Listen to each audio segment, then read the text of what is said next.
അങ്ങനെ നമ്മുടെ വിക്രം പള്ളിയിലച്ഛനോട് എല്ലാം കുമ്പസരിച്ച് പറയുന്നുണ്ട്. അവൻ്റെ ജീവിതത്തിൽ സംഭവിച്ചത് മുഴുവൻ പറയുന്നുണ്ട്. വേദ എങ്ങനെ അവൻ്റെ ജീവിതത്തിൽ വന്നത് എന്നൊക്കെ പറഞ്ഞു കൊടുക്കുന്നുണ്ട്. ആ സമയത്ത് അവൻ പള്ളിയിലച്ഛനോട് പറയുന്നുണ്ട്, ഒരു കണക്കിന് വേദ എൻ്റെ ജീവിതത്തിൽ വന്നത് നന്നായി.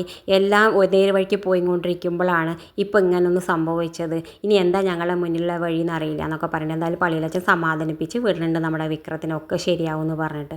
പിന്നെ കാണിക്കുന്നത് നമ്മുടെ ജോബി വേദയുടെ അടുത്തേക്ക് വരുന്നുണ്ട്. വേദയുടെ അടുത്തേക്ക് ഫോണിലെ തെളിവായിട്ടാണ് വരുന്നത്. എന്നിട്ട് വേദയോട് പറയുന്നുണ്ട്, നിങ്ങൾ രണ്ടാൾ ഒളിച്ചോടി വന്നതാണെന്ന് ഇവിടെയൊക്കെ സംസാരം, പക്ഷേ നിങ്ങൾ ഒളിച്ചോടി വന്നതല്ല അല്ലേ, നിങ്ങൾ ആരെ കൊന്നിട്ടാണല്ലേ വന്നതെന്നൊക്കെ പറഞ്ഞിട്ട് ഫോണിൽ ആ തെളിവ് കാണിക്കുന്നുണ്ട്. വേദ അതൊക്കെ കാണുമ്പോൾ ഞെട്ടിട്ടുണ്ട്.